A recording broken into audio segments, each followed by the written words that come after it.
Hi, I'm John Carlson. I'd like to welcome you to the APA Psychotherapy series. This series is on clinical geropsychology, and this program is on psychotherapy with older adults. Our guest expert is Dr. Bob Knight. Welcome, Bob. Glad to be here. What's different about doing psychotherapy with older adults?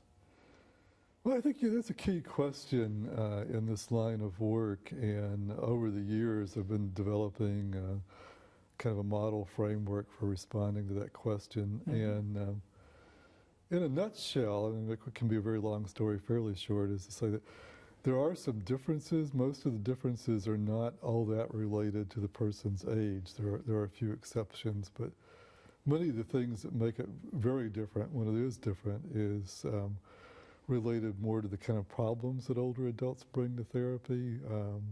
You see more cases of people with chronic illness and disability, more issues around grief for people that have passed away, more caregiving issues, for example. So biological loss, caregiving finances. When those come up, those can all be issues that make the topic different. And then I think the other things that can be quite different are more related to the social context that the older adult is in. Some people, not all people by any means, are living in age-segregated environments or spend a lot of their time in age-segregated settings, and when that happens, that poses special issues and things that the therapist needs to be more acquainted with. And another issue that we talk about some in the session that we're using in the series today is the effect of cohort, when the person was born, and how generational issues can shape a person's life and the key points in somebody's life. Now, you've developed a model to work with this population. How does your model work? Primarily, it kind of gives you a different understanding of what's different about older people, as I say, in terms of cohort, social context, special problems when they are different. And encourages people to be as active as possible in working with older adults, and to do in many cases, the only real answer is doing the same things you'd do if the person was younger, with some awareness of these kind of contextual issues. So change would take place like other approaches in psychotherapy? Yeah, and many of the changes are the same kind of changes that you might make based on gender differences, cultural differences, and things of that nature. Is there a theoretical basis to the model that you use? I think it borrows heavily from both lifespan developmental psychology and also from social gerontology perspective. So in some ways there's a kind of applied gerontology aspect to it, and I think brings in a kind of broad social perspective and social historical perspective on the context in which people age. So how did you get into this work, Bob? That's an interesting question, and I have several different answers.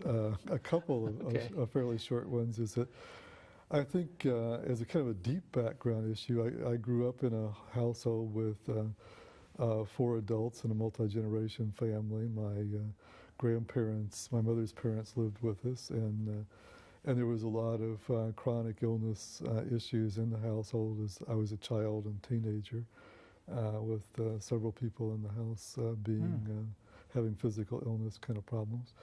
So I think that may give me a different tolerance for it, and maybe a different kind of business as usual response. That's familiar, yeah. And I think actually professionally, I think the turning point was a time when I was working between college and graduate school, and I was in a social service agency around the time the area agencies on aging were being developed back in the 70s, and we kind of literally sat in the director's office and drew straws to see who would try to get the area agency on aging designation for the group that I was in, and I drew the short straw. And then to my surprise, I actually just really enjoyed working with older adults, and that's been true like ever since. For both intrinsic and extrinsic reasons, it's been a rewarding focus, and it's kind of kept me going from then until now. So when I think of working with this population, I'm wondering what the goals are. I mean, I've worked with a lot of older adults who have been depressed, and life is kind of depressing at that age. Yeah, I think there's a saying in the geropsych field that just because you have a good reason to be depressed doesn't mean that it's not curable. and Okay. and I think it captures, a key element of both what can be different about working with older adults, and also one of the things that you have to keep in mind and maintaining a spirit of therapeutic optimism is that if you think of depression in young adulthood as being mostly based on incorrect understandings of situations, and I'm not sure that's always appropriate either, in fact, Sure. but if you think that way, that logic doesn't often translate well into late life, that in fact a lot of the problems of late life are chronic, ongoing, and quite realistic. And I think you're more often almost in kind of the Albert Ellis kind of perspective, where in fact life is hard, but the person with depression is usually looking at it in ways that makes it even harder than it needs to be. And in some ways then your therapeutic goals are to help people to understand what has been lost or what has really changed as a consequence of whatever problems they're facing in late life on the one hand, but also to not make it worse than it needs to be. Yeah. Now, are there pitfalls or problems when you work with this population? I think some of the biggest issues have to do with kind of assessment issues in a way. I think that you see a lot more complexity in understanding what the psychological issues that the person faces are. And those complexities largely grow out of a much higher prevalence of dementias in later life. So you do have Alzheimer's disease and dementia secondary to stroke, Parkinson's disease and other illnesses. And so you always have to be somewhat aware of the possibility of cognitive impairment due to these neurological disorders. You also do have a lot of chronic illness, and I think the chronic illnesses themselves, as well as the treatments, the medications that people may be on for chronic illness, can also mimic psychological problems. And so you start with kind of a complex set of assessment questions. And many of the people in this population are not only have all of the problems that you're talking about, but are also taking care of somebody else. Caregiving issues are very common. Whether or not you're ill yourself, you may be well taking care of another person, and understanding caregiving and the resources that are available to assist caregivers is also a big issue. And according to demographics, this population is really just mushrooming right now. Certainly, there's population aging the world around, and I think the base population is getting much larger. There's also indications from research that generations born after World War II, so the boomer and later generations, may actually have a higher prevalence of depression and some of the other psychological disorders than was true of the people that have been old up until this point in time. One would also guess that the demand, which is different from the need, will go up because, again, the boomers and later generations are probably somewhat more psychologically minded and more comfortable using therapy. So. Makes sense why people would be watching this program right now. And the next part of the program we're going to move to, Bob, is where you work with an 81-year-old divorcee. Her name is Marion. Can you set that up for our viewers in terms of the client and then what you're doing? Yeah, Marion, as you said, is 81. She's been divorced for a number of years. She was an alcoholic earlier in life and got successful treatment and has been in remission from the alcoholism for quite a while. The particular problem that she identifies coming into this session is that she sees herself as somebody who's lacking in social skills and who in particular has a problem relating to her daughter. So there's kind of a mother-daughter issue between a middle-aged daughter and an older mother. So. And what should our viewers look for in what you're doing in this session? A lot of my focus is actually trying to get her to focus specifically on the problem with her daughter and to talk in some detail about what their issues are so that we can see what the nature of the problem is and the direction of change that it might go in. you'll notice that from the very beginning of the session, Marian herself puts us in a real lifespan, life history kind of context. So she starts from the opening minutes talking about her family of origin and the family that she grew up in, and takes a real life course perspective herself. And I know our viewers might find this surprising. We're supposed to respect our elders, and you do respect Marian, but you also talk directly to her.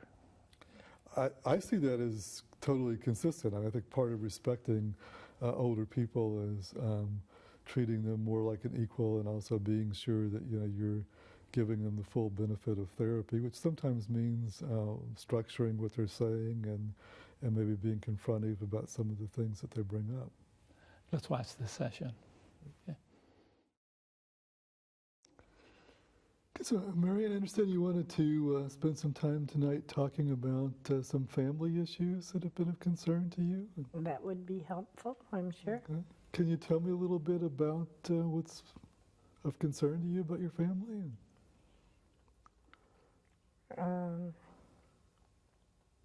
My original exposure to family was harsh and abusive and not good. I had one sister only a couple years younger than I, and then in due time a second sister 13 years younger.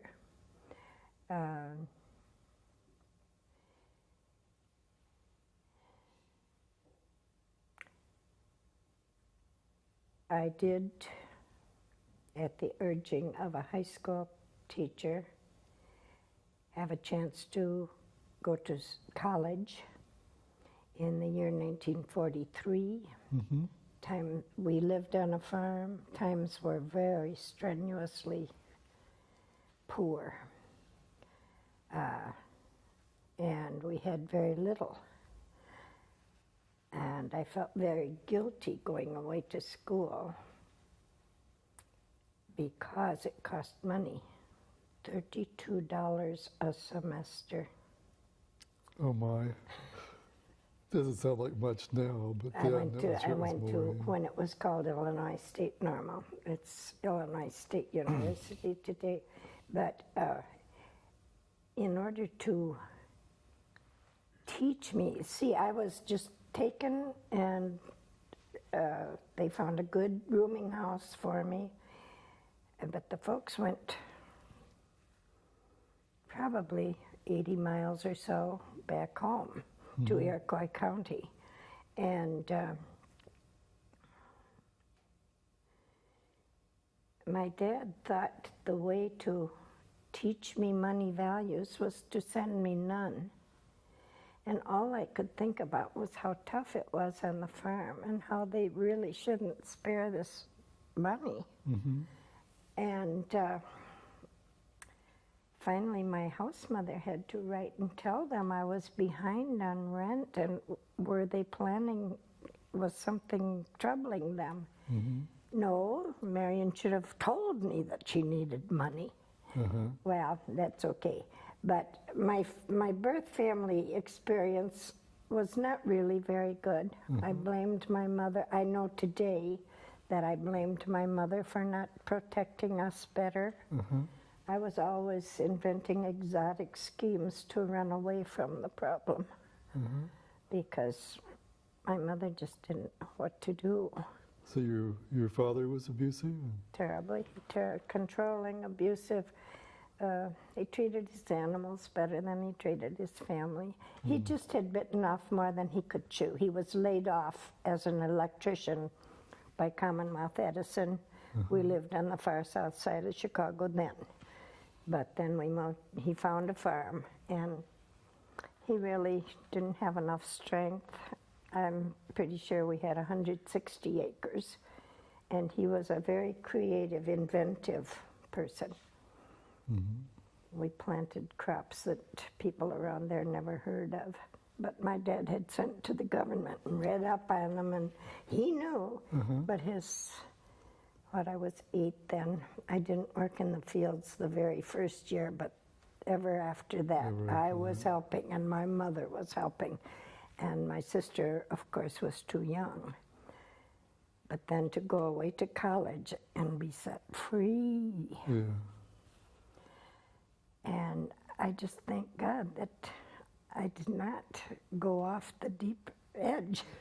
You know, I could have done anything because I was just starved for friendship and knowing people, and we were isolated and abused. And for some reason, I had enough instilled in me by those parents to know some things that were right and wrong. Well, then after I married, I had only one child. I was pregnant a second time, but it aborted quite early in the term.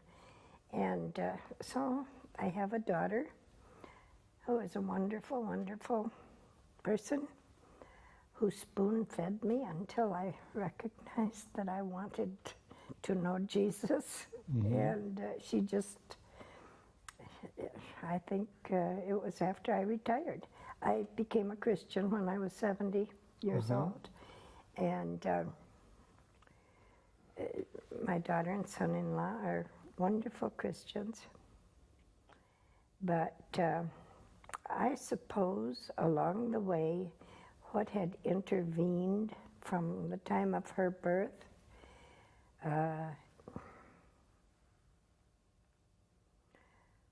to the time she was about in she was just finishing high school. My husband was extremely alcoholic, abusive. What else? You choose what you know, right? Yeah. So, but my daughter and I just, we had wonderful times together, and we're very close. But then, as she grew up and married, I'm leaving something out. Oh, my alcoholism.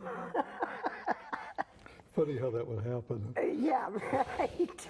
No, I guess I'm at that point. She's in high school, and I knew I had to do something about our family situation because I was pretty sure my husband was not faithful. And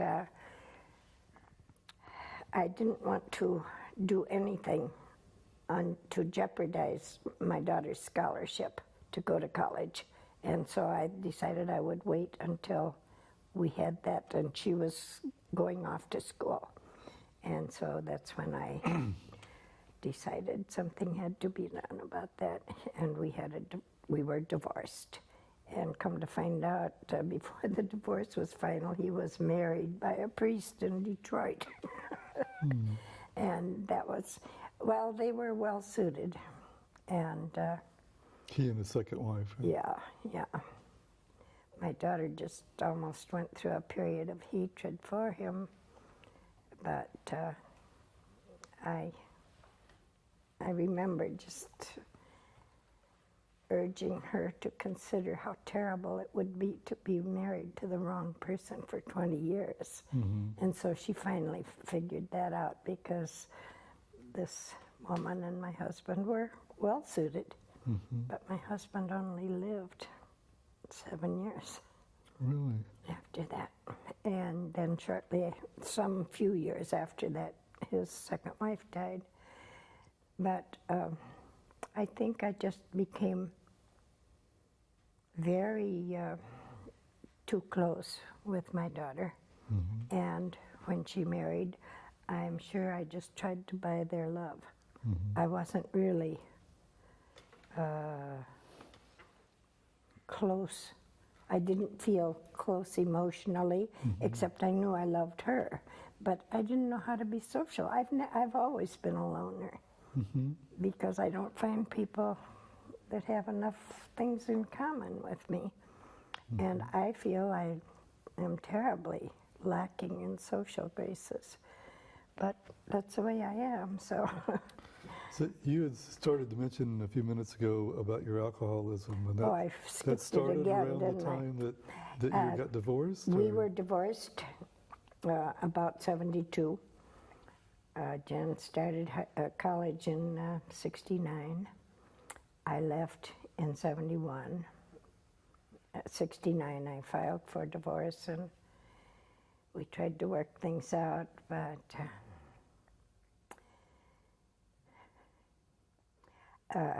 sometime probably about 73, I left our home, which we had built, and where my daughter grew up, which she now occupies today, she and her family.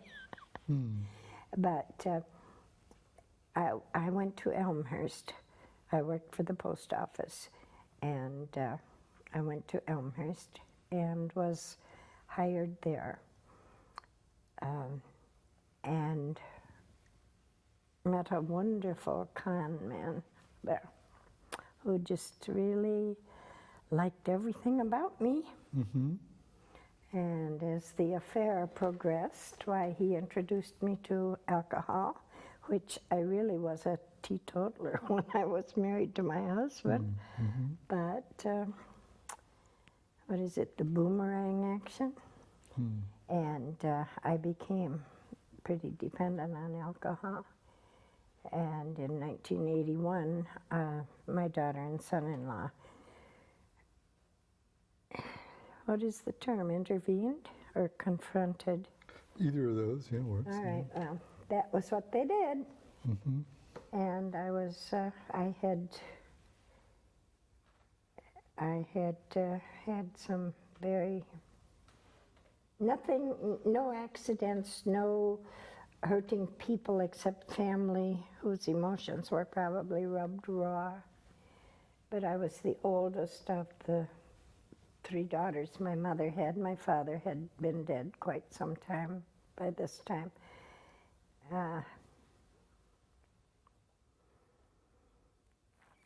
And I started, where am I? You have to remind me because You I'm were- getting too many pictures. I'm And not sure which way you want to go with it. We were talking about your alcoholism I and want to tell you. both when it started, and you just talked about the intervention it you ended. just mentioned. All right. Yes, that went on until my daughter and son-in-law recognized that something had to be done. And a particularly telling morning after time, she telephoned and talked to me. And it was so sweet. She said, I just was talking to Connie, and we were saying, and I racking my brain, oh, and her, Connie, how can I forget that? True alcoholic, I'm afraid. But I went to Skokie Rehab, and I tell you, it's just a miracle. God just took that away from me. I had no, it took a year or two, but I was fine from the time I came out of Skokie. And then in about 83, he took smoking away. They thought they had discovered tumors on my voice box, and I had to quit smoking, and I smoked as bad as I drank. My drinking was at home. It was never out, and it was, I guess, I was just meant to be that kind of a drinker. You know, it didn't really do anything but just tear up family feelings. So then I think after that I became quite dependent on my daughter. And having only one child, that's no good. You should have more than one child. But I probably tried to buy love from them. And so I just can't tell you. I loved my job at the post office. I loved it always. But after I got sober, I really loved it. And I intended to work until I was 72, but somehow there's some actions behind my back. They decided that I had too much shortage in my money and numerous other things. I think I was forced to retire is the way I feel about it, and How I old feel were you that's true. When you retired? I was, when this trouble started, I was just under 60. You do the arithmetic. I retired in 90. 26 to 90 would be 64. That's when it started, and I got a little bit of early time because I retired in September of 1990. Okay. And it may be that when I moved 100 miles away, and I had 10 years of wonderful gardening, just really repaired the damage done by having to quit work so suddenly. Yeah. So maybe the children didn't like the fact that I moved so far away from grandchildren. But I was working when the first two were born. When all four were born, I was still working, and I didn't have a lot of time. So in the present, what's the nature of the Well, social problems or family problems that you're having now? backing up probably to 2000. Well, no, when I lived in Watsika, they never came to visit me. They were not at all interested in what was turning me on. It's my passion, one of my passions. But they just were very distant. And I think maybe they were hurt by the fact that I would leave my mother in Elmhurst and them in Orland and move all the way down 100 miles away from them. But then I was diagnosed with emphysema and COPD in 1999. And I thought, my gosh, you know, I just really didn't have very many friends there, even though I was happy and very content, except for family.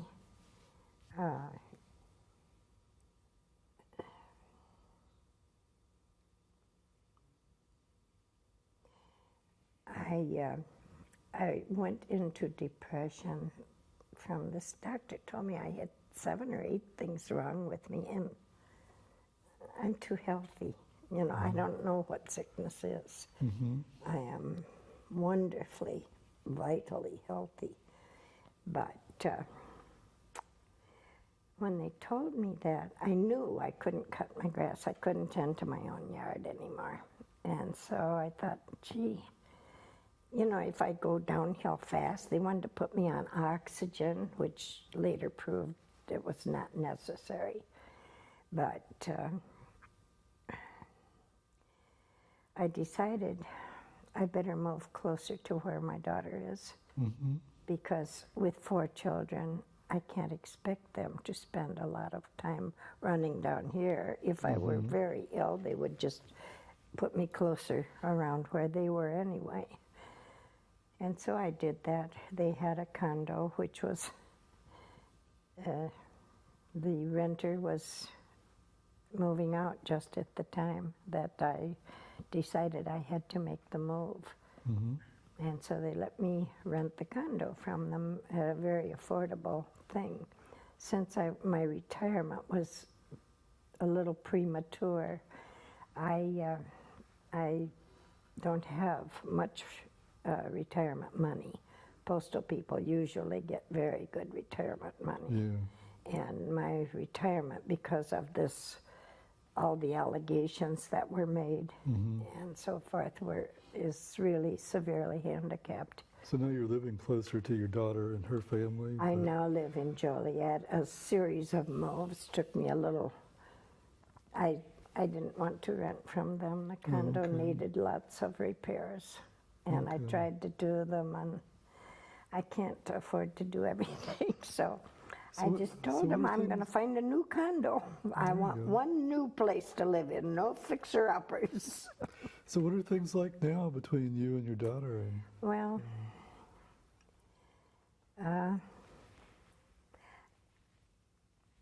I tried several churches. I didn't think it would be proper for me to intrude on the church where my family went, because my daughter had several very close associations there. But I just love the pastor there, and I'm getting the teaching I need there. So I talked with him and his wife, asked them if they could point out any reasons that I should not do that, if it would not be good to do that. But it seemed ever since I moved up here, relations started being more and more strained. Well, I just have spent a lot of counseling time trying to understand myself. And I do think I probably was terribly controlling. I really didn't mean to be, but I guess I really was. So, and so I think that works to my disfavor. But then my son-in-law retired last summer as a school psychologist, and we, on the way to his celebratory party, why my daughter and I rode together down to Kankakee. And she was telling me how she just couldn't stand to be around needy women anymore. And I really chewed that over in my mind for a couple of days, and I decided I was one of those needy women. And I have been so fiercely independent and so fiercely successful at being independent. I thought, how can that be? But I realize I act differently around my daughter, wanting her love, her attention. I'm walking 100 times better today than I walked when I moved up here, when the early stages. Of course, I'm exercising and I've got a better mindset now. For a while, I just was. Did you check that thought out with your daughter? Do you know that she was talking about you, or have you ever tried to talk with her directly? Oh no, about but this? no. I doubt that she would tell me. I tried several times to broach the subject with her. And at one point, someone in church, Christmas Eve, Christmas Eve, came to the back of the church. My daughter came back to talk with me, and he told us that we too had to shape up. It was killing the whole church. We have a very small congregation, and he said, people in church don't know what to make of this. You two just have to know how to get along together. We love both of you. We can't choose one or the other. And they felt that they had to choose. They felt that they had to choose. Well, there was such difference and they couldn't understand it. I don't think they had to choose, but there was no putting the two of us in social situations together. We didn't talk. We were. What are some of the differences that would be obvious to people around you, like in church, that they would be responding to? What happens when you're together? I refuse to sit with them. I need to see the words. This is a new style of music. I sang hymns. They sing rock and roll. Yeah. And I had to be able to read the words. They and if I project the sat words over, up on the screen. yeah. If I sat with them, I really couldn't see them, the words. And Why? on that pretext, I like to sing. Yeah. And when I started that church, I couldn't sing at all. I sang as a younger person, but we sing, and I love it, and I sing acceptably now. That doesn't sound like something that would be upsetting to people Well, on the surface. people in our church, we are a church family, and if part of the family is not getting along, if your brothers and sisters were arguing, it would affect you. But I'm missing something because, I haven't mentioned arguing. yes. All right. We didn't argue. I don't know what my daughter considers me besides controlling and imperative, or whatever she might choose to say. I don't know how she would describe me. But I describe her as anal retentive. Yes. Anal retentive. Okay. And my husband's whole family was that way. And there's something I don't know how to talk and relate with people so that they talk openly with me. And my husband never would discuss things. I know yet today Janice will say to me, didn't you and Daddy even ever talk before you were married? Yeah, we talked, yeah, but there were certain things that were just out of bounds. You didn't do that. And he was he probably felt very inferior because he bashed me constantly about having been to college. Well, I might not have gone to college. What's the angriest thing that you or your daughter or the two of you together do around the church that people would know that there was tension between No, we're the two? polite. By my daughter's setting the stage, she's very proper, very composed, very proper. She would you're- not say a word against me. So you're polite but cold, and that's disturbing to this person? Distant, not cold, distant. And they have left our church. This is another.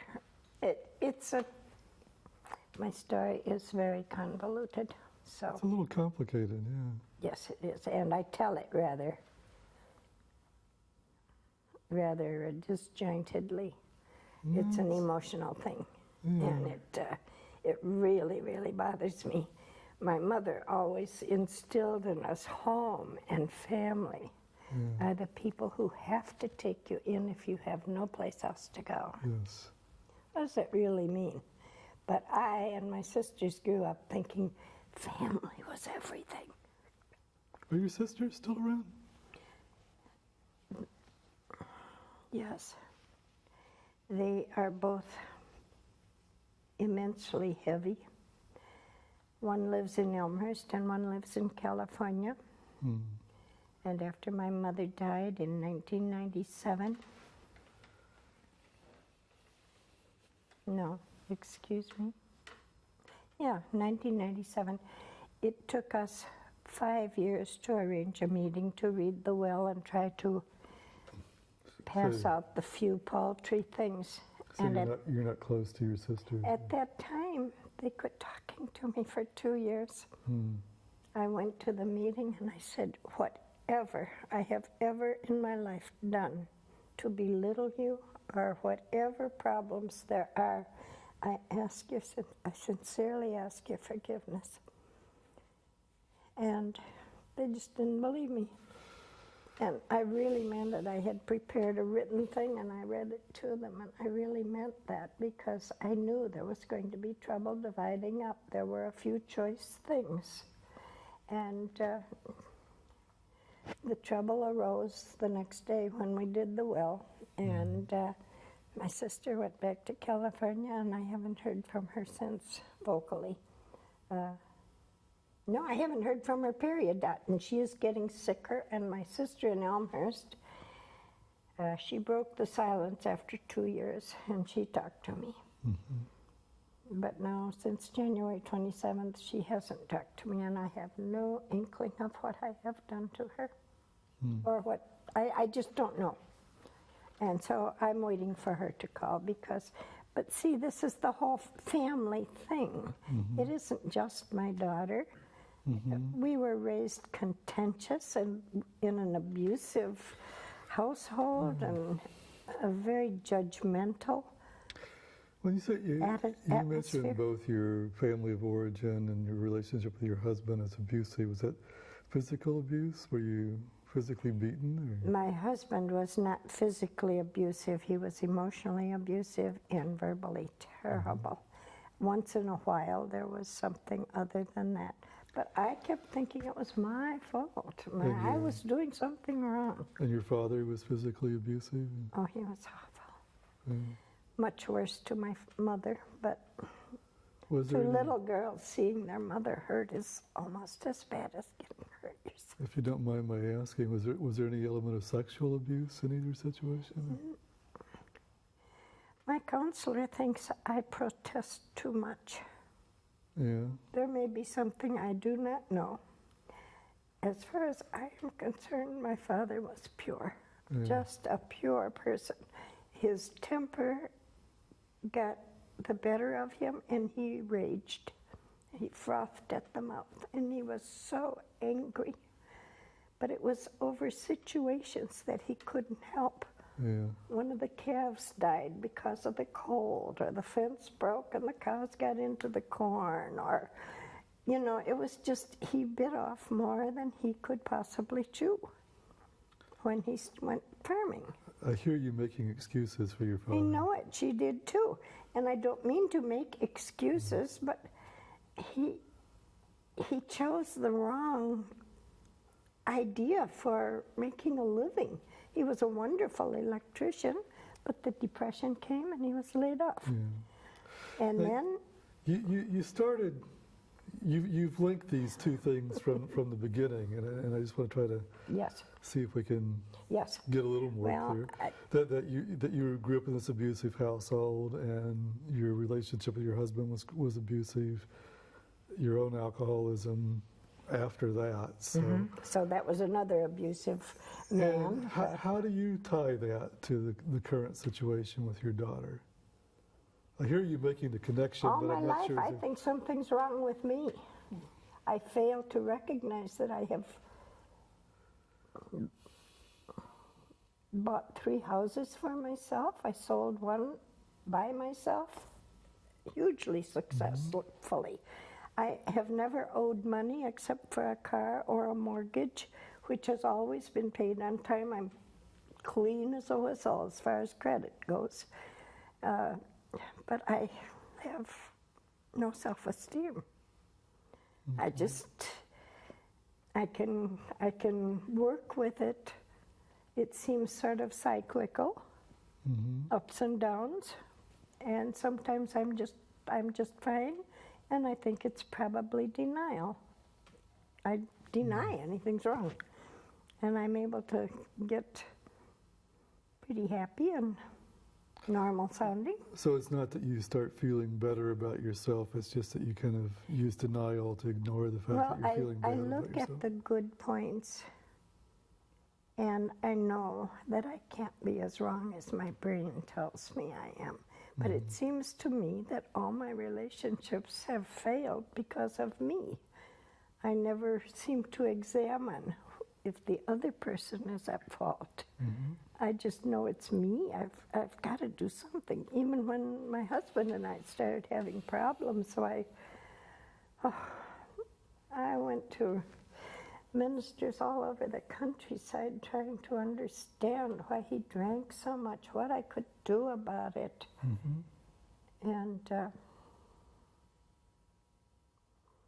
And so even with my daughter, I think, well, it's me.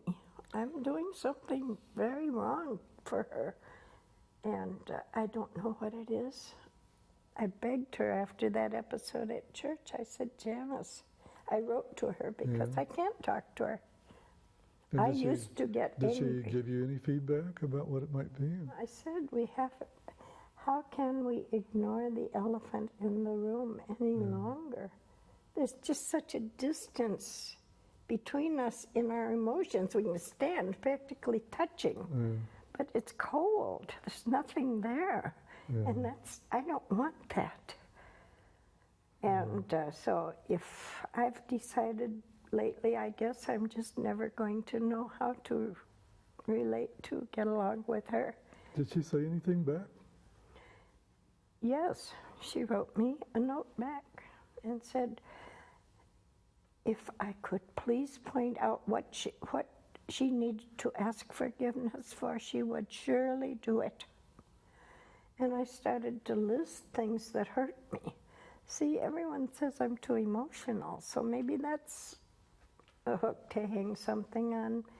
So no, wait, you asked her what you were doing wrong, No, I asked her what we could do about the elephant in the room. what you could do, what the two of you What could do. we could do, yes. And her We response cannot is, ignore the elephant in the room any and her longer. response is to say, If what- you what- please will tell me what I've done wrong, okay. I will ask forgiveness. So- Yes, so she this- feels the same as I I do, was just going to say, this doesn't sounds she? really familiar, doesn't it? Yes, That it does. Both of Thank you. Thank you. I Whatever never that's thought of going that. on is both of you are trying to take the blame for. Never thought of that, although I did realize that the control and the manipulation at times, I recognize in her, it's surely what I have. Mm-hmm. Because how else would a mother raise a child? The child would adopt the things that they knew from the mother. So you see yourself and your daughter as being kind of controlling and manipulative? So, well, I hope I'm not now, but I probably am in ways that I don't recognize. I don't mean to be a closed door.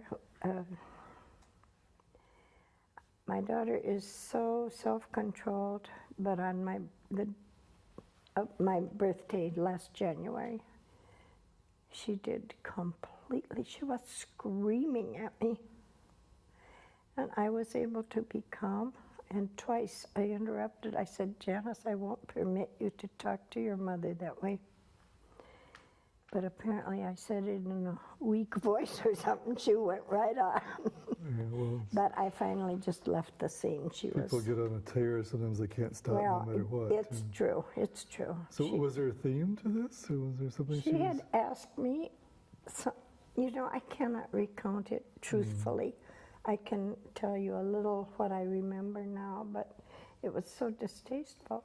She had asked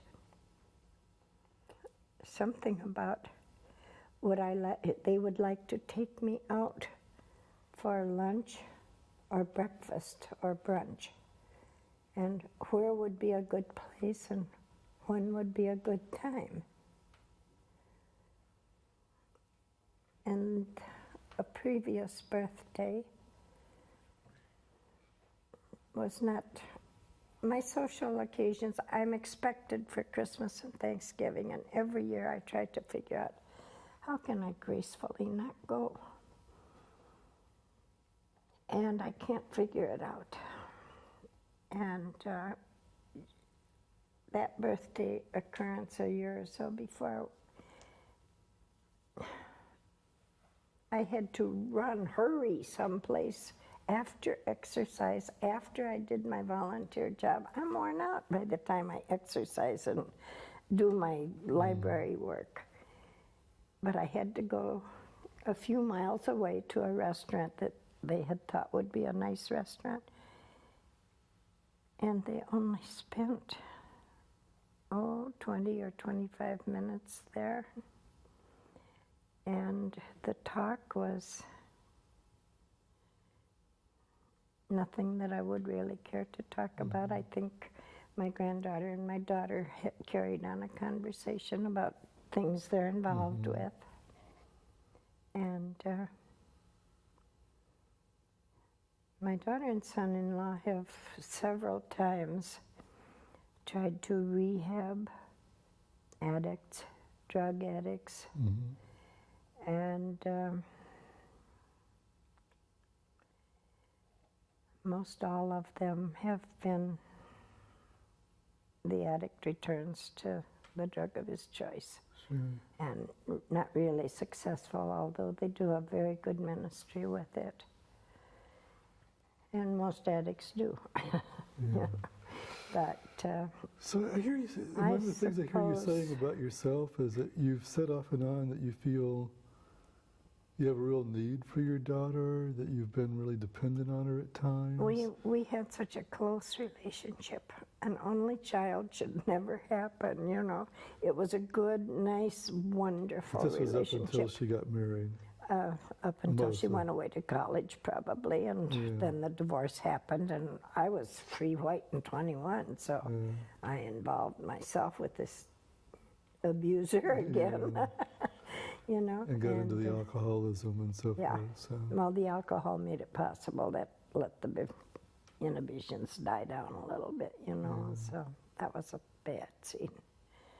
But, And it sounds like there's a lot of tension on both sides well, the between you kids and your lived daughter. in Peoria, and well, they're busy starting a family and trying to do things right, and you know, and but I don't know, because Jen will not tell me what is the matter between us. excuse me, she does tell me, but it's always that I am so wrong. Now, whether my ears hear it that way or my eyes read it that way, or if it's really not what she said, I cannot tell the difference. Mm-hmm. She wrote me, I asked, after they left church, I just could hardly stand it. I just never hear from them at church. At least I got to see them on Sunday. But I So finally, your daughter left the church that you guys were going to? their family, just a year ago in October, last October. Yeah. They left in July or something. I don't know when they left. But she telephoned me and I said, you know, Jan, I'm going to ask you to call a family council without Bob. Bob is the current person that's living there, and they're helping. And I said, I would just like to have a family council. Anytime I can make any time that's convenient for you, and I will come to your house. They live about 20 miles away from me. A few more, maybe, I don't know. So she started making excuses. Oh, that'd be sort of hard, you know, without Bob. He's one of the family. We just include him. And I said, yeah. And she said, and then Tyler's working, and Tara works until 7 at night. And So you mentioned a few times counseling. You're getting some ongoing counseling for this situation? Or? I haven't for many years now. Oh, this was a long time ago that you were talking It wasn't a long time ago, but it was just prior to my moving away from Watsika, a few years. Elijah House counseling. Was that helpful for you? You have to think about it that long. I'm guessing the answer is no. No, I want to think of a Christian way to say that my counselors, how do I tell you? I don't know. I am very stubborn. I am very bullheaded. I think I have softened since I have become a Christian. I am trying very hard to live a godly life. But my counselor, whether she felt she couldn't go any further or she wasn't getting through to me, I don't know. But she suggested I take a video school. Her counseling was really cheap because she was Christian counselor and she recognized my position. This was a Christian-oriented counseling, pastoral yes, counseling. Yes, it is. And but she advised me to take this video school for 1 year, and it was very costly for me. I'm very limited on money, and unfortunately, we're getting close to the end of our time. See? And I'm just trying to think. Well, we'll just have to have an encore. There you go. No. Well, in fact, what I was thinking that is something that bothered me, that she would release her responsibility after I traveled all the way up to How long did you see her? Cicero, probably 5 years, or I didn't see her every week. Since I came such extreme distances, she met with me for an hour twice a month. Twice a month, yeah. Still, that's a good length of time. But then after the video school, she didn't seem to take any interest that I got into a group with a very good facilitator, and I felt my facilitator was, she's learning. And I didn't appreciate being a guinea pig after I'd spent all that time counseling, trying to understand. Lots of good came from the counseling sessions and from the video school. But I still don't feel that I'm very close to a solution. It's a very complicated situation, and it does involve both you and your daughter. There is probably an awful lot that I really don't remember. Yeah. There probably is stuff back someplace that has caused. My daughter suggested I examine when was the first time you remember feeling completely helpless, powerless. That's an interesting Well, thing to she's say. sharp. She's a very sharp gal. She's gone into a lot of. She took the video school at a I think later time. in some ways, the ideal thing would be to get the two of you into therapy together for a while and see what you could work out. If that's not practical, I think maybe some more work on it yourself. 'Cause She's so busy that the time I talk Yeah. with her is when she's in the car on her way to this activity or that volunteer. Because I think you do know a lot about yourself, and you have a lot of self-perceptions, I think. There do also seem to be some gaps in your Well, story. I and just what you're worry able to that I do. have some wrong perceptions, some false ideas, and I'm overweeningly honest. Not weaningly is not the right word. Yeah, I think I get what you I'm mean. over sensitive to being truthful, honest, Yeah. and Well, there's sort of a mixture of honesty and kindness that are important ingredients to ongoing relationships. So honesty is kind of a big first step, but that's right. think- Well, my thinking basic about the trust is kindness too. ruined. So everybody I'm associated with, takes a while to see if you can trust. Well, And then that's- I think I have terrible problems And to the ex- establishing boundaries. And to the extent that the same kind of things happened as you were raising your daughter, and then as she was going into college and beyond, probably she has many of the same issues. And I imagine, that's why the two like of you- mother, like daughter, what, you don't get pears from an apple tree. yeah, that's probably one of the reasons why you two are at such loggerheads with one another. Is Well, my father and I had that problem too. We were so much alike yeah, that, you see yourself as like your father. well, headstrong, bullheaded, wanting education, wanting to do the proper thing, and knowing all about everything. He was he was an inventive man. He invented a lot of things.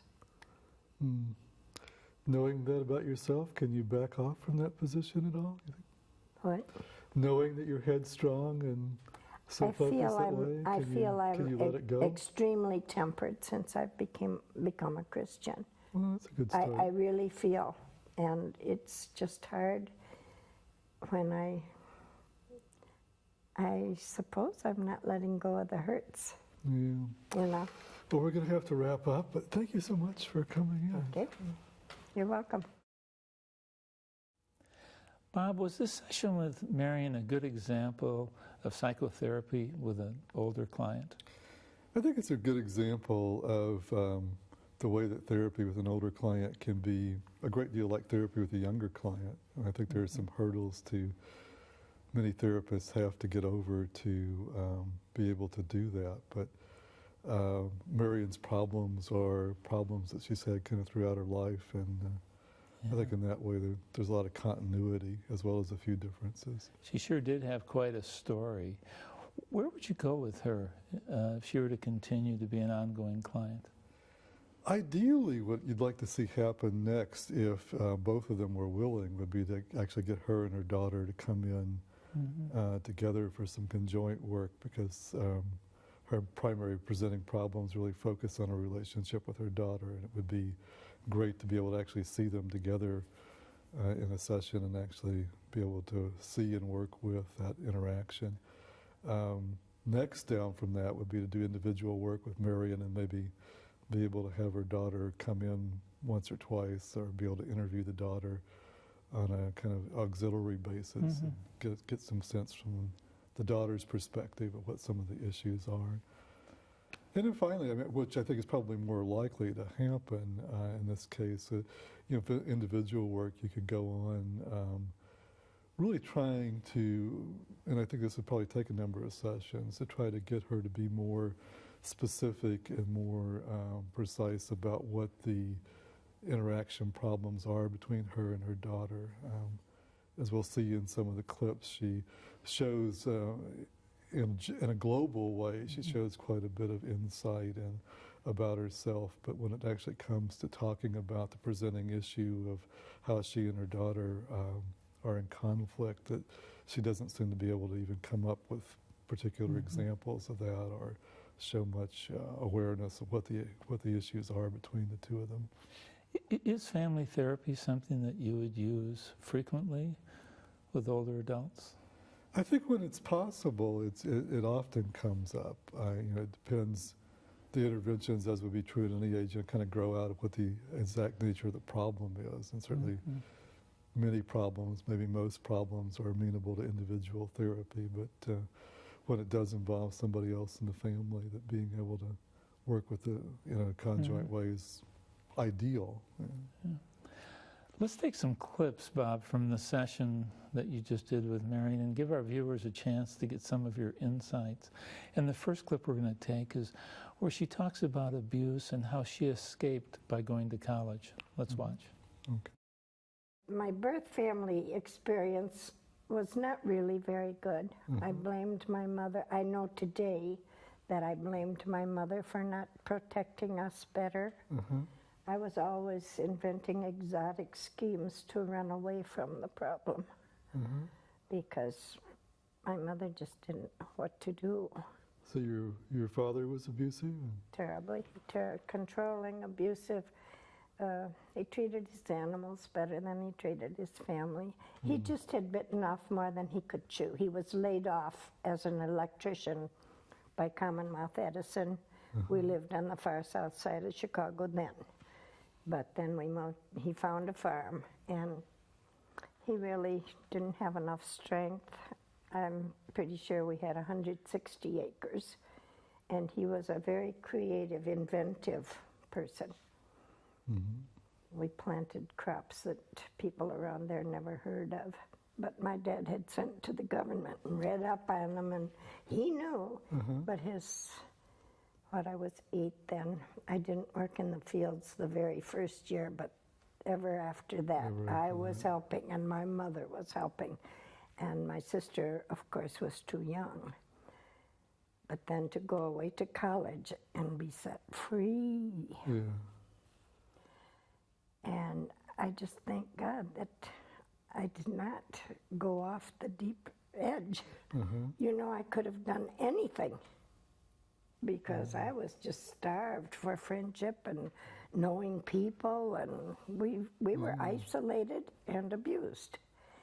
And for some reason, I had enough instilled in me by those parents to know some things that were right and wrong.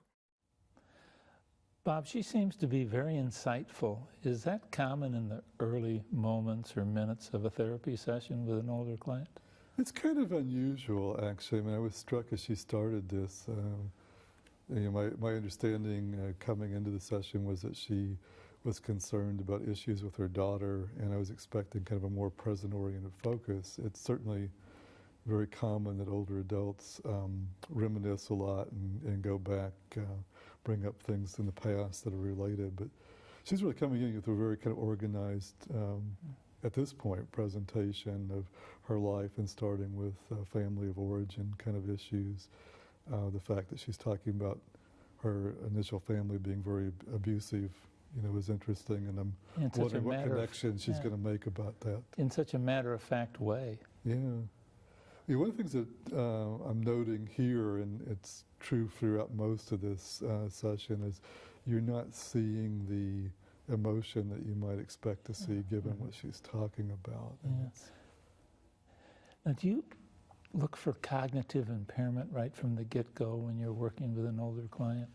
Yeah, I'm always wondering a bit, and in typical practice, in the initial session, I would be doing a mini mental state exam as part of that to get an indication, at least, of what degree of cognitive impairment there might be, either due to normal aging processes, and even more particularly to be sure that there's not some level of dementia. And then you'd have to tailor your approach to that? You would adjust, and also it would give you a different sense of what to make of any apparent memory problems, forgetfulness, etc. I thought it was really interesting the way she talked about how she escaped this home by going to college. I thought that was really striking, and kind of doing some math on her age. This is happening in probably the early to mid 1940s, so it's a time when women in her cohort would have been less likely to go to college at all than would be typical of people now. And it's also interesting that this is happening in spite of the fact that she describes the family that she's growing up in as being relatively impoverished. And so for that reason as well, you wouldn't expect that this would have been open to her. And it's one of the things I'd like to kind of file away and come back to in future sessions is to get a sense of why that opportunity was there for her. Let's take another clip, and in this next clip she talks about relationships and becoming an alcoholic. I think I just became very too close with my daughter. And when she married, I'm sure I just tried to buy their love. I wasn't really close. I didn't feel close emotionally, except I knew I loved her. But I didn't know how to be social. I've always been a loner because I don't find people that have enough things in common with me. And I feel I am terribly lacking in social graces. But that's the way I am, so. So you had started to mention a few minutes ago about your alcoholism, and I that skipped it started again, around the didn't I? time that you got divorced? We or- were divorced about 72. Jen started college in 69. I left in 71. At 69, I filed for divorce, and we tried to work things out, but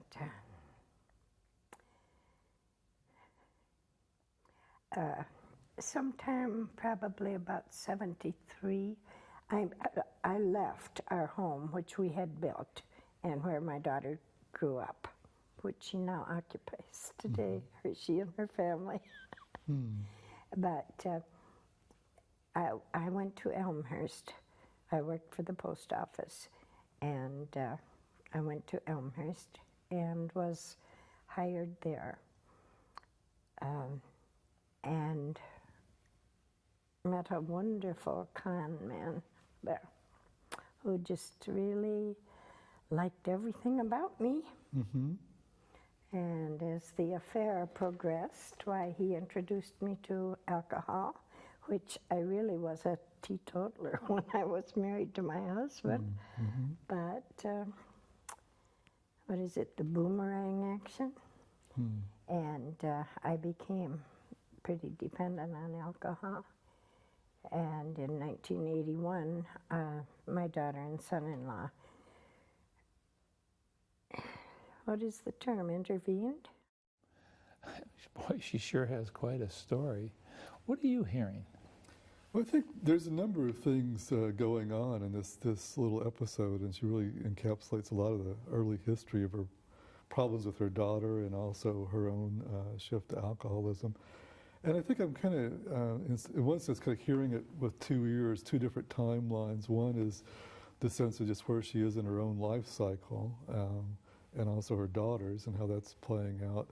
And then also the kind of the chronological time of the fact that it's happening in the kind of early 70s. And again, from a kind of a cohort's perspective, this is a time when divorce was becoming more common. So I wouldn't say that's the only thing that's going on here, but just, unlike the college example in the previous clip, she's kind of more maybe in sync with what's going on in historical time. She's dating a lot of the issues with her daughter to this time. This is when she and her daughter start to become less close. And it seems to have to do in some combination with the divorce, Marion's divorce from her husband, her daughter going off to college, and then also Marion getting involved with the guy who gets her into alcoholism. So you can see several things coinciding that the daughter may well have a lot of negative reactions to. So there's some patterns that you're starting to pick up on. Yeah. Yeah. Now, do you see these problems as like happening right now, or do you see problems that continuing through a lifespan? It certainly seems that they're kind of starting at this point, and she also in this clip makes reference to herself as always having been a loner, as being completely lacking in social graces. Although you have to comment that that's not obvious in the session itself. I mean, she seems socially skilled and comfortable in the session. So you have to kind of make a little mental note or reservation about that. But yeah, it starts to look as though she's describing a pattern of problems that have gone on for several decades, and kind of navigating that much life history is one of the issues in working with older adults. With a lot of older adults, though, do you find yourself just working with the present, how they're using their ability, their mobility, losing friends, etc.? Yeah, depending on the presenting problem, I think it's also can be very common to be focusing more on specific challenges that come up in late life. One of the big categorizations, in a way, of older adult clients is whether you're dealing with people whose problems have arisen for the first time in late life, or whether you're dealing with people who have either continuing or recurring problems that have happened kind of throughout life. So with Marion, we would see her on that recurring. She certainly seems to be like developing in her own Yeah. conceptualization and in the way she's relating the history of the problem, that this is a lifelong issue with her. Let's move on to our next clip, Bob, where she talks about her alcohol rehabilitation.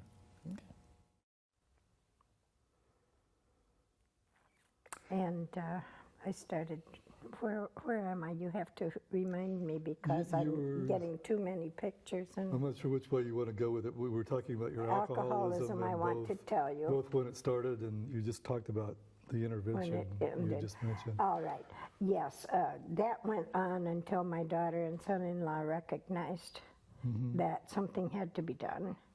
And a particularly telling morning after time, she telephoned and talked to me. And it was so sweet. She said, I just was talking to Connie, and we were saying, and I racking my brain, oh, and her, Connie, how can I forget that? True alcoholic, I'm afraid. But I went to Skokie Rehab, and I tell you, it's just a miracle. God just took that away from me. I had no, it took a year or two, but I was fine from the time I came out of Skokie. Bob, I'm starting to feel confused. What's going on with her daughter?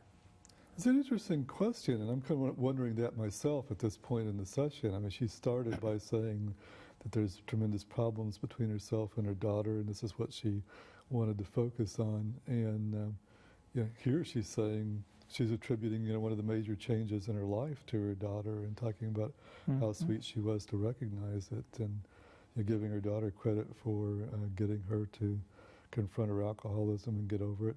There's another point in the session where she gives her daughter credit for her religious conversion and getting her into the church that she goes to. So on one level, she seems to owe her daughter quite a bit and acknowledge that.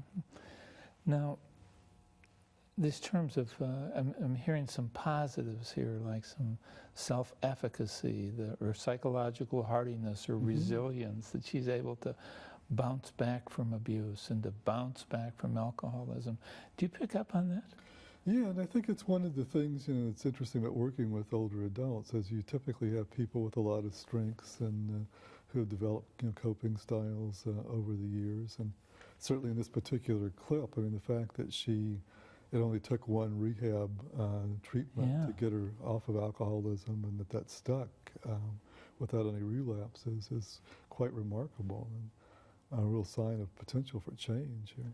And you would use this later on to build, to help her to change her current situation? You certainly want to remind her of her ability to make these kind of big shifts in her life, if she needs reminding of it. Well, it would be more hopeful, I would think. Absolutely, yeah.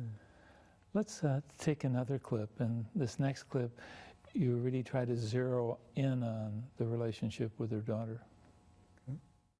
Well, I just have spent a lot of counseling time trying to understand myself. And I do think I probably was terribly controlling. I really didn't mean to be, but I guess I really was. So, and so I think that works to my disfavor. But then my son-in-law retired last summer as a school psychologist, and we, on the way to his celebratory party, why my daughter and I rode together down to Kankakee. And she was telling me how she just couldn't stand to be around needy women anymore. And I really chewed that over in my mind for a couple of days, and I decided I was one of those needy women. And I have been so fiercely independent and so fiercely successful at being independent. I thought, how can that be? But I realize I act differently around my daughter, wanting her love, her attention. I'm walking 100 times better today than I walked when I moved up here, when the early stages. Of course, I'm exercising and I've got a better mindset now. For a while, I just was. Did you check that thought out with your daughter? Do you know that she was talking about you, or have you ever tried to talk with her directly? Oh no, about but this? no. I doubt that she would tell me. I tried several times to broach the subject with her. Again, I see Marion as having some good insight about dependence and independence. Yeah. Yeah, she's really making a point here that she sees herself as independent on the one hand, but then again she recognizes that that might not be true in the particular context of the relationship with her daughter. And I think that's, a good start towards understanding what some of the problems are. And then you asked her if she ever bothered to check this out, and her answer said no, she didn't, but then she went on to describe that she did. I'm confused. I'm a little confused too, honestly. I think that, first of all, I was just wondering, she says herself as she relates the incident that the daughter didn't say, you're clingy, independent, and that she thought it over for a couple of days and decided that it was a comment about her. So I thought it was important to try to get some sense of, what the reality testing is there. That was it really directed at her? Did she try to find out from the daughter? And she kind of says, no, I couldn't get an answer from her. There's some implication that she at least, tried to bring it up. She doesn't really elaborate more on that. So I'm not, at all sure at this point what she has done to check it out. And then right in the middle of her statement, she started talking about she's walking a lot better right now. What's that about? Well, I think there's a couple of different ways of understanding that. I think the connection that she was making is, I think a little earlier in the session, she had talked some about her diagnosis with emphysema, and that this was one of the reasons why she moved back from living some distance away to be closer to her daughter. And so I think she's making a direct connection between physical health, chronic illness, how well she's able to walk, and independence in a more general way, and independence, dependence kinds of issues. And the other thing I think that's going on here is that there often is, especially with people around Marion's age, of about 80, there's a tendency towards a more digressive kind of talking style, and I think it's one of the adjustments you make as a therapist working with older adults, is that the conversation can take these kind of shifts and changes. So you have to do a lot of fill-in-the-blanks therapy? Keeping track of where the conversation is, and also, as I did at the end of this clip, being willing and able with an older person to bring it back to the point that you want to work on as a therapist, which I think some people have trouble with because we're taught from an early age to be polite with our elders and not interrupt and not be overly directive or bossy with them. That gets in the way of some young therapists in training anyway. Let's take our next clip. In the next clip, you try to get specific again with getting her to talk about the problem with her daughter today. Let's watch. Okay. What's the angriest thing that you or your daughter or the two of you together do around the church that people would know that there was tension between No, we're the two? polite.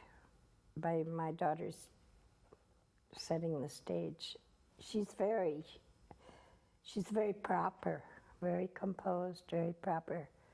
She would you're- not say a word against me. So you're polite but cold, and that's disturbing to this person? Distant, not cold, distant. Okay. And they have left our church. This is another. My story is very convoluted. So It's a little complicated, yeah. yes, it is, and I tell it rather disjointedly. It's an emotional thing, and it really, really bothers me. It seems like you have to do a lot of probing and to try to get her to stay focused. Yeah, and it seems to be specific to the issue with the daughter. You know, other questions, she's pretty targeted and very responsive. And as we try to focus on, you know, what she had presented as her initial problem and what she wanted to talk about in the session, things get more vague. So you start to get a sense here. This is perhaps where the issue is, and also one of the things that keeps the problem going is that she's not focusing on it very clearly. Now, would you ever look and think she's really being resistant? Certainly is one of the things that you'd wonder about here. I mean, I think the two hypotheses I have in my mind at this point is, on the one hand, maybe this is a kind of motivated, resistance to focusing on the issue. On the other hand, I'm also starting to wonder whether this is just kind of a blind spot for her, that she's actually, not aware, or that she's kind of, not able to report even to herself just what it is actually that they're doing. And in this particular situation, what I'm trying to do is to get her to, not just from her own perspective, but to say she's acknowledged that there's a problem that other people in the church had seen, and yet she's not able to actually describe how they would have seen it. In fact, in this segment especially, she's kind of saying, well, no, this would be invisible to other people, which clearly can't be true, but this is her presentation right now. Let's move on to the next clip. In the next clip, she's going to talk about her early home life and problems of abuse. We were raised contentious and in an abusive household, and a very judgmental. When you say you Atmosphere. mentioned both your family of origin and your relationship with your husband as abusive, was that physical abuse? Were you physically beaten? Or? My husband was not physically abusive. He was emotionally abusive and verbally terrible. Once in a while, there was something other than that. But I kept thinking it was my fault. I was doing something wrong. And your father was physically abusive? Oh, he was awful. Yeah. Much worse to my mother, but Was to there any, little girls, seeing their mother hurt is almost as bad as getting hurt yourself. if you don't mind my asking, was there any element of sexual abuse in either situation? My counselor thinks I protest too much. Yeah. There may be something I do not know. As far as I am concerned, my father was pure, just a pure person. His temper got the better of him, and he raged. He frothed at the mouth, and he was so angry. But it was over situations that he couldn't help. Yeah. One of the calves died because of the cold, or the fence broke and the cows got into the corn, or, it was just, he bit off more than he could possibly chew when he went farming. I hear you making excuses for your father. I know it, she did too. And I don't mean to make excuses, but he chose the wrong idea for making a living. He was a wonderful electrician, but the depression came and he was laid off. Yeah. Bob, in this clip, you're asking an 81-year-old woman about sexual abuse, and then you're kind of calling her on her stuff, like you're making excuses. Shouldn't you hold back a little bit with the older client? Not at all. I think this is one of the central mistakes that people sometimes make working with older adults is, again, there's this tendency to be overly nice, perhaps particularly if you like older adults a lot. And my sense of things is that, that you don't, not that you don't want to be nice to people, but that you don't want to be so nice that you actually hold back from doing therapy at all, and that the key touchstone in working with older people is to make sure that you're really doing active therapy and working for change. And in both of these cases, I want to really be sure what's going on in the family. She's alluded herself several times to abuse in both of these situations, and I want to get a good sense of what the level of the abuse was and just how traumatic it might have been for her. So a common problem, though, is that we tend to tiptoe around elderly, and so that they feel like we're holding things back from them? Yeah, exactly. I think that people won't be confrontive or ask more penetrating questions with an older client, or call them on things when they're not making sense, or So what do you make of her answer to the sexual abuse question? Well, yeah, it's one of those things you can't be sure about, especially just on one question and response kind of thing. I'm inclined to take it at face value. I mean, she described her family of origin as abusive. She seems fairly open about the physical abuse and what was going on. I was struck, as I commented on at the end of the segment, about the fact that she then goes immediately into defending her father for being abusive, which is also what do you make fairly of that? common. I mean, he's abusive and he's pure. I mean, she's got these dichotomous relationships. Obviously very ambivalent about her father, which again, when children and parents often have somewhat ambivalent relationships. And I'm starting to wonder, what this may mean about her relationship with her daughter, both in terms of how much carries over from the father-daughter relationship that she had, and also to what extent she might be doing things to her daughter and then making excuses for herself about the things that she does. And that goes back to your earlier comments about how she is really thankful and to her daughter for how her daughter's helped her, and yet mad at her daughter. And do you think that's the pattern that you see? This certainly, again, you're seeing that a great deal of ambivalence there. That on the one hand, her daughter has saved her life on a couple of occasions, but that they have some kind of conflict going on right now that's not at all clear. Do you think she views herself the same way? You can only speculate at this point. It's a good hypothesis. Yeah.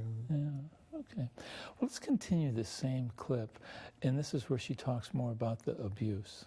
Okay. You started. You've linked these two things from the beginning, and I just want to try to see if we can get a little more clear. That you grew up in this abusive household, and your relationship with your husband was abusive. Your own alcoholism after that. So that was another abusive man. How do you tie that to the current situation with your daughter? I hear you making the connection, All but my I'm not life, sure. I think something's wrong with me. I fail to recognize that I have bought 3 houses for myself. I sold one by myself, hugely successfully. I have never owed money except for a car or a mortgage, which has always been paid on time. I'm clean as a whistle as far as credit goes. But I have no self-esteem. I can work with it. It seems sort of cyclical, ups and downs, and sometimes I'm just fine. And I think it's probably denial. I deny anything's wrong. And I'm able to get pretty happy and normal sounding. So it's not that you start feeling better about yourself, it's just that you kind of use denial to ignore the fact that you're feeling bad I about look yourself. at the good points, and I know that I can't be as wrong as my brain tells me I am. But it seems to me that all my relationships have failed because of me. I never seem to examine if the other person is at fault. I just know it's me. I've got to do something. I'm glad you're here, and maybe you can help us with this clip. I mean, she said that's me, it's all my fault, but then she talks about how successful and competent she is. Well, one thing that's going on is she's really talking about her competence primarily in a kind of financial realm and in managing her life. The incompetence that she's identifying is really more kind of in the social sphere and the relationship sphere. So it may be that straightforward. I'm intrigued here too with the way that she talks about her self-esteem kind of going up and down and over time, and wondering if we're getting close to a kind of core cognitive schema that might explain what's going on with her. So is this a problem of aging? Not specifically in her case. I mean, I think this is more a case of somebody who has grown old with their problems, and I think the problems emerge in a different way, and there may be some particular reasons why she's confronting it at this point in her life. But the problems have been there throughout. Oh, okay, then here's the big question. Can an old dog learn new tricks? I mean, this problem has lasted for 80 years. I mean, what can you change it now? I think that's absolutely the core question, and I think it's one of the things that you hear people say a lot that I think is absolutely untrue, is that the age of the problem would indicate that it's not a solvable problem. And I think that people can always change if they're motivated enough, and I think there are particular things about late life that can make change easier. In some ways, I think the closeness to the end of life in itself is a motivating force for people. And people are aware that they only have so much time left, and it kind of motivates you to want to fix the things that have always bothered you. Urgency, yeah. It's kind of an urgency, and there was a book actually published back in the 80s about working with older adults, and the subtitle was The Race Against Time, and I think that phrase kind of captures a major motivating force. The other thing is, I think the kind of the post-retirement lifestyle, the fact that you're quite likely living on your own, you don't have a work environment that kind of provides a lot of external structure and a lot of kind of external social resistance to change in people. So you have a lot of time to work on your issues, you have relatively less pressure from people around you to stay the same. So I think it can be a time when you can make tremendous changes, assuming, of course, that you want to, which is an issue at any age. So it seems really important that you view working with an older adult from this perspective, because it kind of conveys hope. Yeah, I think it's important to be to convey the hope to the client, and I think perhaps even more so if you don't think change is possible, you won't try to affect it, and it becomes a kind of self-fulfilling prophecy. Yeah, that's what I was thinking. Now we have time for one more clip, and our final clip is where she talks about the elephant in the living room. Okay. Let's watch. And so even with my daughter, I think, well, it's me. I'm doing something very wrong for her, and I don't know what it is. I begged her after that episode at church. I said, Janice, I wrote to her because I can't talk to her. And I used to get angry. Did she give you any feedback about what it might be? I said, how can we ignore the elephant in the room any longer? There's just such a distance between us in our emotions. We can stand practically touching, but it's cold. There's nothing there. And I don't want that. And so if I've decided lately, I guess I'm just never going to know how to get along with her. Did she say anything back?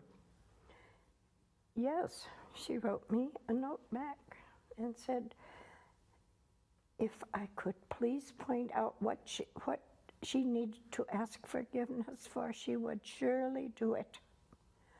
And I started to list things that hurt me. See, everyone says I'm too emotional, so maybe that's a hook to hang something on.